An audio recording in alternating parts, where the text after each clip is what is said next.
Bonjour et bienvenue dans Voix de soignants. Chez Fête Santé, nous sommes experts des recrutements médicaux et paramédicaux. Dans notre émission, nous recevons des invités issus du domaine de la santé qui nous parlent de leur métier et nous partagent leur quotidien. Nous vous invitons maintenant à écouter notre nouvel épisode. Bonne écoute! Bonjour à tous, ravi de vous retrouver pour ce nouveau numéro de Voix de soignants. Je suis Mathieu Blé, directeur associé au sein du cabinet Fête Santé, et j'accueille aujourd'hui Karine Morand, pharmacienne en milieu hospitalier qui va nous parler de son métier.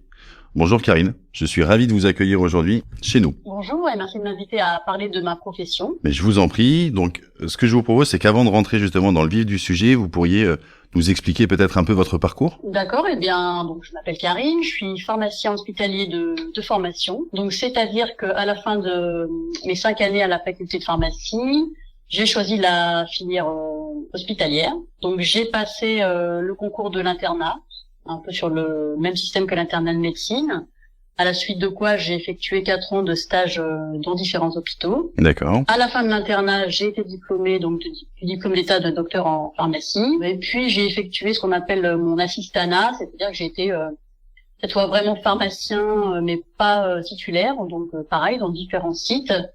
J'ai également fait 1 an en Suisse, toujours dans une pharmacie hospitalière, et 1 an dans un centre de lutte contre le cancer. D'accord. Ensuite, donc j'ai passé le concours de praticien hospitalier, donc c'est ce concours qui permet d'obtenir un poste pérenne dans les hôpitaux publics, et j'ai obtenu un poste donc de PH à l'hôpital Trousseau. L'hôpital Trousseau, c'est un hôpital femme-enfant où moi je me suis spécialisée en oncologie pédiatrique. Donc j'ai occupé ce poste pendant 11 ans. J'étais notamment chargée de préparer les chimiothérapies pour les enfants atteints de cancer. C'est un poste qui m'a passionnée, qui m'a vraiment permis de mesurer le rôle crucial du pharmacien hospitalier au sein d'un service très pointu comme celui-là. C'est un poste que j'ai occupé donc très longtemps, mais que j'ai dû quitter à contre-cœur pour des raisons personnelles. Et puis, donc actuellement, je suis dans une structure privée dans laquelle je m'occupe aussi d'oncologie, mais chez l'adulte. Et pourquoi avoir choisi spécifiquement ce métier plutôt que médecin généraliste, cancérologue, que sais-je? Alors, c'est pas une question très facile. C'est à la base, c'est pas un choix ni de conviction. En fait, moi j'ai fait un bac orienté plutôt maths et sciences. À la suite de ça, donc je suis restée intéressée par les filières scientifiques. À l'époque, mon dossier scolaire ne me permettait pas en fait de faire des classes prépa. Et puis les filières proposées par les facultés, donc les filières de type DUG, licence, maîtrise, ne paraissaient pas très sûres pour avoir un job. Du coup, mes parents étant tous les deux dans les hôpitaux, ils côtoyaient quotidiennement des médecins, des pharmaciens, donc ils m'ont parlé un peu de ce que faisaient leurs collègues. Alors j'ai décidé de choisir entre les deux. Moi, les études de médecine me paraissaient plus longues, plus compliquées et plus bondées aussi à l'époque. Donc je me suis orientée vers la pharmacie. Je peux ajouter qu'à l'époque, en fait, les deux filières étaient vraiment séparées. Il n'y avait pas de tronc commun comme il y a. Oui, comme c'est le cas aujourd'hui. Ouais. Et pourquoi spécifiquement sur le milieu hospitalier plutôt qu'en officine? Ce choix s'est fait comment? Le choix s'est fait. En fait, je n'étais pas tellement intéressée par le côté commercial qu'on peut trouver dans la pharmacie d'officine. Le stage de 2e année qu'on fait tous dans une pharmacie d'officine m'a pas plu. Voilà, je me suis pas sentie très à l'aise. Alors qu'au contraire, la pharmacie hospitalière m'a vraiment attirée tout de suite. Donc voilà, je me suis plutôt orientée là-dedans. Ok, très bien. Écoutez, merci beaucoup pour ce parcours inspirant. Comment est-ce que vous définiriez aujourd'hui justement votre rôle en tant que docteur en pharmacie? Quel est votre quotidien, si on veut schématiser un peu les choses? Alors, justement, schématiser, c'est un peu difficile. C'est un peu compliqué de définir un rôle du pharmacien hospitalier, tant en fait, ce rôle peut être aussi bien transversal que extrêmement spécialisé, comme dans mon cas.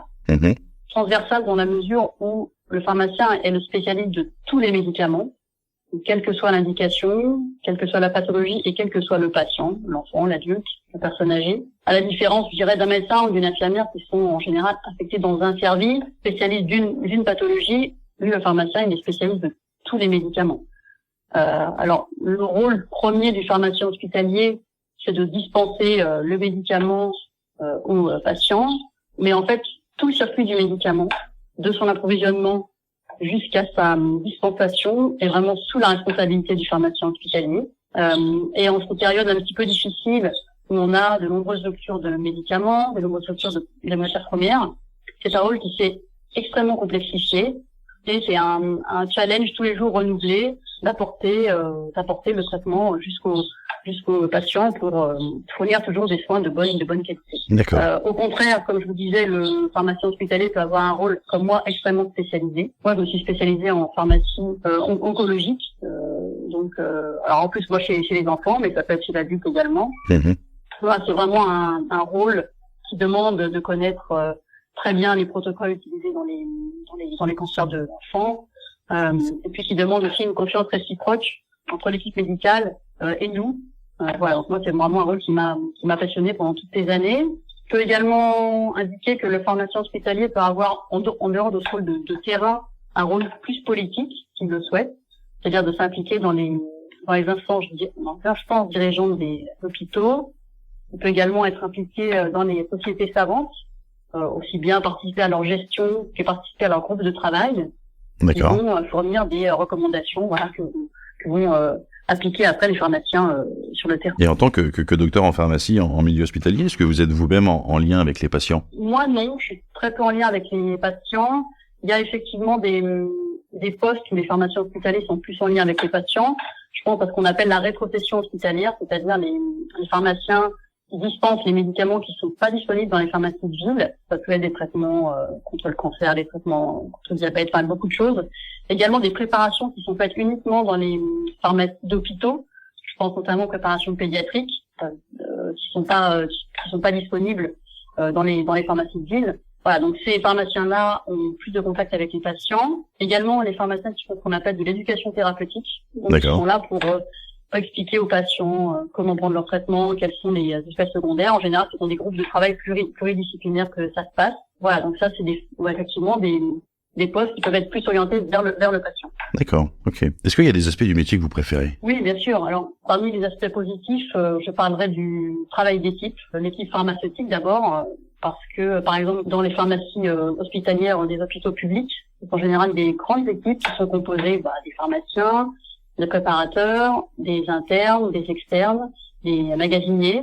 En général, donc des équipes assez grandes où il y a énormément d'interactions, avec en général une ambiance plutôt bonne, ce qui est vraiment important dans ce genre de métier. Également les équipes médicales, les équipes d'infirmières. On a également beaucoup d'interactions avec eux, et ce qui est très intéressant, c'est de s'impliquer avec ces équipes dans différents projets.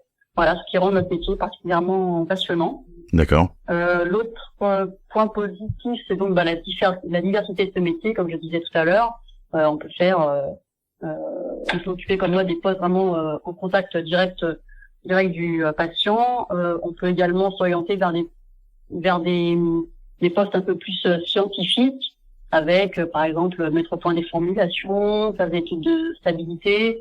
Et puis, comme beaucoup de collègues à moi l'ont fait, plutôt pendant notre internat ou plus tard, passer par exemple un doctorat en sciences, donc avoir 2 cursus en parallèle, faire également des études de commerce, des études de langue, ou d'autres perspectives. D'accord, ok. Mais écoutez, merci beaucoup pour ce retour. Et inversement, est-ce qu'il y a des choses justement, des aspects de votre métier que vous aimez peut-être un peu moins? Oui, alors je dirais peut-être le côté un petit peu plus caché de notre métier, par rapport aux autres soignants, par rapport aux médecins, aux infirmières qui sont forcément plus en contact avec le patient.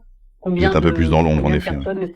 Voilà, exactement. On est combien de personnes ne le savent pas que dans une pharmacie, dans un hôpital, ou dans un EHPAD, ou dans un centre de soins de suite, il y a forcément une pharmacie avec des pharmaciens dedans. Donc c'est vrai que c'est plusieurs pour attirer du coup les personnes qui veulent faire ce métier-là. Je dirais également, parmi les points négatifs, la possibilité de se laisser enfermer dans une routine un petit peu monotone. Voilà, si on va pas en contact des gens, si on n'arrive pas à être impliqué dans les différents projets des services. Et puis, de façon un petit peu plus terre à terre, je dirais aussi le manque d'attractivité des filières de pharmacie hospitalière pour les jeunes, puisque en fait il y a un manque de postes de praticiens hospitaliers, donc de postes pérennes qui sont les mieux payés.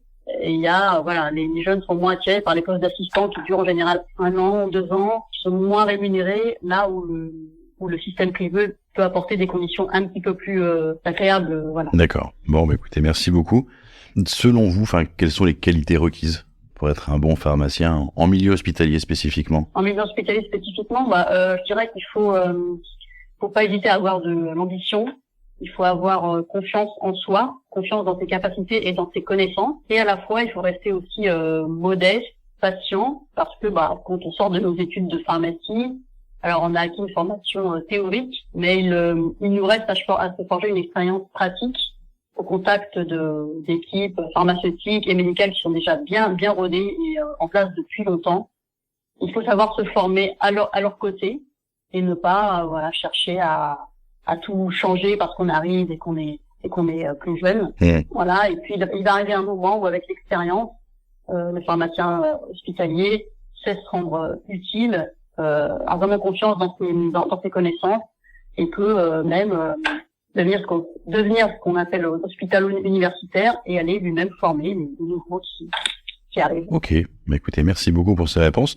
Est-ce que vous auriez envie de rajouter quelque chose pour donner envie justement à un étudiant en première année de faire ce beau métier? Oui, alors je dirais que si il a envie de pratiquer un métier qui offre de multiples facettes, comme je disais tout à l'heure, et qui également, je dirais, peut s'adapter aux nouvelles façons de travailler des jeunes générations, de travailler et d'avoir une vie privée aussi.